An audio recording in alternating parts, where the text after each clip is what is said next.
ಎಲ್ಲರಿಗೂ ನಮಸ್ಕಾರ. ಇವತ್ತು ಚಂದ್ರಗ್ರಹದ ಬಗ್ಗೆ ವಿಚಾರ. ವೈಜ್ಞಾನಿಕ ದೃಷ್ಟಿಯಿಂದ ನೋಡಿದರೆ ಚಂದ್ರ ಒಂದು ಉಪಗ್ರಹ, ಅ ಸ್ಯಾಟಲೈಟ್. ಆದರೆ ಜ್ಯೋತಿಷ್ಶಾಸ್ತ್ರ ದೃಷ್ಟಿಯಿಂದ ನೋಡಿದರೆ ಚಂದ್ರ ಒಂದು ಗ್ರಹ. ನಮ್ಮ ಋಷಿಗಳ ಪ್ರಕಾರ 9 ಗ್ರಹಗಳಿವೆ: ಸೂರ್ಯ, ಚಂದ್ರ, ಮಂಗಳ, ಬುಧ, ಗುರು, ಶುಕ್ರ, ಶನಿ, ರಾಹು ಮತ್ತೆ ಕೇತು. ಸಂಸ್ಕೃತವು ಎಲ್ಲ ಭಾಷೆಗಳ ಮೂಲ. ಆ ದೃಷ್ಟಿಯಿಂದ ನೋಡಿದರೆ ಗ್ರಹ ಸಂಸ್ಕೃತದ ಗೃಹ್ಣಾತಿ ಎಂಬ ಪದದಿಂದ ಬಂದಿರೋದು. ಗೃಹ್ಣಾತಿ ಅಂದರೆ to seize or to grasp, ಅಂದರೆ ಗ್ರಹಿಸುವುದು ಅಥವಾ ಹಿಡಿದುಕೊಳ್ಳುವುದು. ಇದರಿಂದಲೇ ಗ್ರಹಣ ಎಂಬ ಪದ ಕೂಡ ಬಂದಿರೋದು. ಈ 9 ಗ್ರಹಗಳು ನಮ್ಮ ಮೇಲೆ ಪ್ರಭಾವ ಮಾಡುತ್ತೆ. ಅದಕ್ಕೆ ಈ 9ಗೆ ಮಾತ್ರ ಗ್ರಹ ಅಂತ ನಿಯಮಿಸಿದ್ದಾರೆ. ಸೊ ಗ್ರಹದ ಎಕ್ಸಾಕ್ಟ್ ಮೀನಿಂಗ್ ಪ್ಲಾನೆಟ್ ಅಲ್ಲ. ನಮ್ಮ ಪ್ರಾಚೀನ ಋಷಿಗಳಿಗೆ ಟೆಲಿಸ್ಕೋಪ್ ದೃಷ್ಟಿ ಇಲ್ಲದಿದ್ದರು. ಅವರಿಗೆ ತಮ್ಮ ತಪಸ್ಸಿನ ಪ್ರಭಾವದಿಂದ, ದಿವ್ಯ ದೃಷ್ಟಿಯಿಂದ ಈ ವಿಷಯಗಳನ್ನೆಲ್ಲ ತಿಳಿದುಕೊಳ್ಳಲು ಸಾಧ್ಯವಾಯಿತು. ಜ್ಯೋತಿಷ್ಶಾಸ್ತ್ರದಲ್ಲಿ ಚಂದ್ರಗ್ರಹಕ್ಕೆ ಮನೋಕಾರಕ ಅಂತ ಹೆಸರಿದೆ.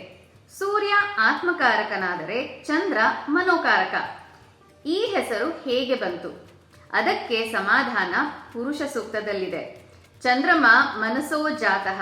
ಈ ಶ್ಲೋಕದಲ್ಲಿ ಜಾತಃ ಶಬ್ದದ ಅರ್ಥ ಉತ್ಪನ್ನವಾಗಿದೆ. ಅಂದರೆ ಪುರುಷನ ಮನಸ್ಸಿನಿಂದ ಚಂದ್ರ ಉದ್ಭವನಾಗಿದ್ದಾನೆ. ಅದಕ್ಕೆ ಚಂದ್ರಕ್ಕೆ ಮನೋಕಾರಕ ಅಂತೀವಿ. ನಿಮ್ಮ ಜಾತಕದಲ್ಲಿ ಚಂದ್ರಗ್ರಹ ನೀಚ ಅಥವಾ ದುಸ್ಥಾನದಲ್ಲಿದ್ದರೆ ಭಾವನಾತ್ಮಕ ಸಮಸ್ಯೆಗಳು, ಅಂದರೆ ಎಮೋಷನಲ್ ಇಶ್ಯೂಸ್, ಹಠಮಾರಿ ಸ್ವಭಾವ, ತುಂಬಾ ಸ್ಟಬರ್ನ್ ನೇಚರ್ ಅಂತೀವಲ್ಲ, ಮಾನಸಿಕ ಆರೋಗ್ಯದ ಸಮಸ್ಯೆಗಳು, ಮನಃಶಾಂತಿ ನೆಮ್ಮದಿ ಇಲ್ಲದೆ ಇರೋದು, ಡೊಮೆಸ್ಟಿಕ್ ಸಮಸ್ಯೆಗಳು, ಕುಟುಂಬದ ಸಮಸ್ಯೆಗಳು ಎಕ್ಸೆಟ್ರಾ. ಇವೆಲ್ಲ ಸಮಸ್ಯೆಗಳು ಅಲ್ವಾ? ಇದಕ್ಕೆ ಪರಿಹಾರ ಏನು? ವ್ಯಾಸ ಮಹರ್ಷಿ ರಚಿಸಿದ ನವಗ್ರಹ ಸ್ತೋತ್ರದಲ್ಲಿ ಚಂದ್ರನನ್ನು ಶಂಭೋರ್ ಮುಕುಟಭೂಷಣಂ ಅಂದಿದ್ದಾರೆ.